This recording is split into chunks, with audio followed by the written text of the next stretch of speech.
Bonjour à tous et à toutes, et aujourd'hui on va parler de voitures de cinéma et on va parler de Belmondo. Jean-Paul Belmondo est un acteur tellement connu que on ne le présente même plus. Mais je vais quand même faire une rapide biographie.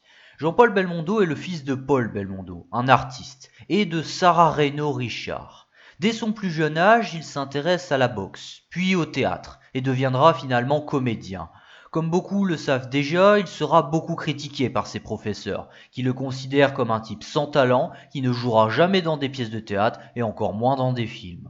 On disait même de lui qu'il n'avait pas du tout le physique pour prendre une femme dans ses bras, dans un film, et ça sous-entendait dans la réalité. Le plus drôle, c'est que Belmondo recroisera la personne qui lui a dit ça quelques années plus tard, alors qu'il était avec sa compagne, et il aurait déclaré "On fait avec ce qu'on a".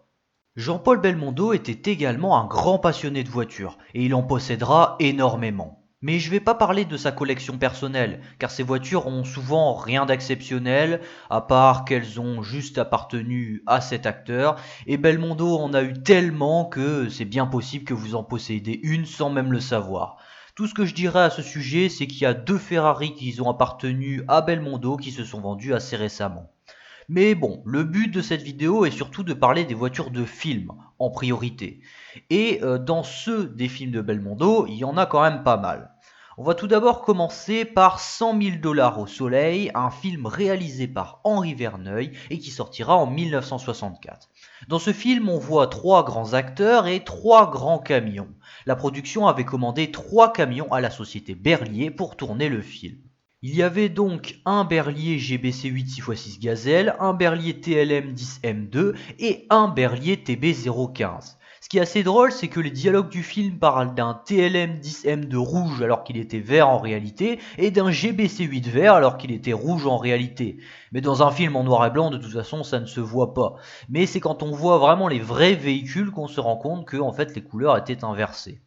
Bon, il faut savoir que, comme vous le voyez bien dans le film, l'intégralité du film se passe au désert, dans un désert au Maroc. Cependant, il faut savoir que l'équipe technique du film avait prévu de tourner des scènes en studio en France et les scènes en plein air au Maroc. Donc certains berliers seront commandés en fait en double. À un moment donné, on voit même que le berlier utilisé par Lino Ventura est accidenté. En réalité, c'était juste des vieilles tôles abîmées que Berlier ont fournies à l'équipe technique du film et qui seront montées sur le camion, puis retirées. Bon, après, tourner un film au Maroc, dans le désert, avec des acteurs et avec Belmondo, c'était pas toujours simple, hein, et il fallait accepter de recevoir des blagues et être victime de ces blagues. C'est ce qui arrivera d'ailleurs au réalisateur du film, Henri Verneuil, qui tombera dans un point d'eau à cause d'une blague de Belmondo et Lino Ventura. Mais pour se venger, Henri Verneuil leur fera croire qu'en tombant dans l'eau, il avait cassé un objet de valeur, ce qui lui permit d'être tranquille jusqu'à la fin du tournage. Une fois le film terminé, les camions ont été restitués à Berlier. Et Berlier, eux, vont décider de les garder. Le problème, c'est qu'ils ne pouvaient pas garder les trois camions, car ça prendrait beaucoup trop de place. Ils ont donc décidé d'en choisir un, et ils ont décidé de garder le Berlier GBC8 de Lino Ventura, qu'ils placeront dans leur musée. Puis il sera racheté par la Fondation Berlier durant les années 80.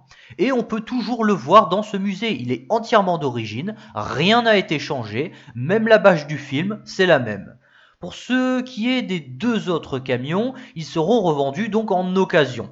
Et j'ignore ce qu'ils sont devenus en fait. Ils ont juste été revendus comme ça, tels quels, et ils ont été sûrement utilisés jusqu'à la corde, comme beaucoup de véhicules utilitaires. C'est pour ça que ce genre de véhicules sont assez rares actuellement. En 1970, Jean-Paul Belmondo joue aux côtés d'Alain Delon dans Borsalino. D'ailleurs, pourquoi Borsalino? Eh bien, à la base, le film devait s'appeler Marseille 1930, mais finalement, Alain Delon proposera le nom Borsalino en référence au chapeau Borsalino qui était à la mode dans les années 30.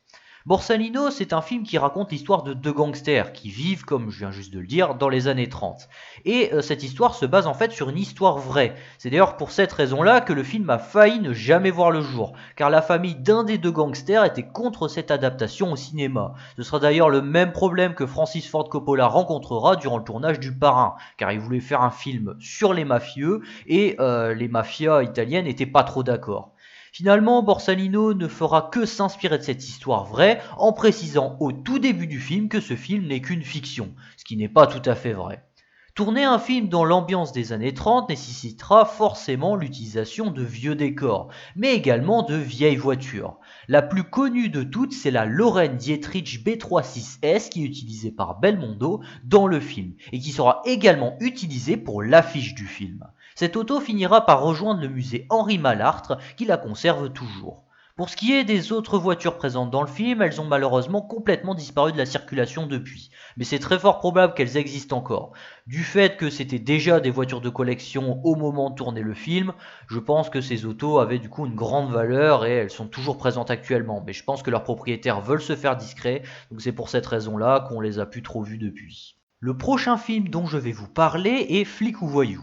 Dans ce film, on voit pas mal de voitures, et notamment une Fiat Ritmo, qui sera utilisée dans la scène où Belmondo prend une voiture auto-école pour fuir la police. Cette scène deviendra rapidement culte du fait qu'elle mélange l'action et l'humour. Les professeurs d'auto-école d'habitude doivent rester calmes, et dans leur métier c'est ce qu'on leur demande, mais dans cette scène c'est tellement exagéré que ça en devient ridicule et drôle. La Fiat Ritmo utilisée dans cette scène sera conservée à la fin du film et réside actuellement dans un musée en France. L'autre voiture que l'on peut voir dans ce film, c'est la Caterham Super 7 que Belmondo utilise durant tout le long du film. Après le tournage, cette voiture se retrouvera dans les mains d'un propriétaire anglais qui réimmatriculera l'auto. Malheureusement, c'est le dernier propriétaire connu car ce monsieur l'a revendue. Après, je peux pas vous affirmer avec certitude que cet anglais possédait réellement la vraie voiture du film, mais l'auto ressemble quand même très fortement à la Caterham du film. L'ancien propriétaire affirmait que c'était la voiture du film. En 1983, Jean-Paul Belmondo est à l'affiche du film Le Marginal réalisé par Jacques Deray. Pour ce film, l'équipe technique a décidé d'utiliser une voiture plutôt spéciale pour le personnage joué par Belmondo. Ils vont faire appel à Joe Cott afin de créer une voiture spéciale à partir de deux Ford Mustang de 1967. Les deux autos recevront donc un kit carrosserie, les ailes des voitures seront élargies et la partie arrière est carrément redesignée. Les deux autos étaient équipées de leur moteur d'origine, un V8 289 code K de 271 chevaux. Certains disent qu'il aurait été un peu modifié pour qu'il soit un peu plus puissant. Les deux autos seront peintes en vert et le même vert que la Mustang de Steve McQueen dans Bullitt, afin de rendre hommage à Steve McQueen qui venait de décéder quelques années auparavant. Pour ce qui est des deux Ford Mustang, elles avaient chacune un rôle précis. La première servira de voiture de cascade tandis que l'autre servira pour rouler normalement.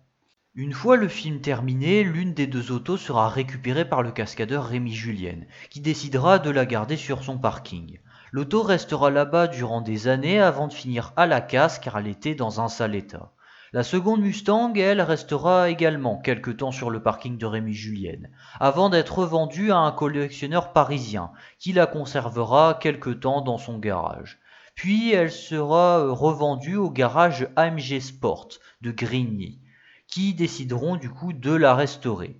La restauration de l'auto a d'ailleurs commencé depuis cette année et les travaux sont dirigés par le patron du garage et dureront logiquement quelques mois. On verra donc cette fameuse Mustang rouler à nouveau à partir de l'année prochaine si tout se passe bien.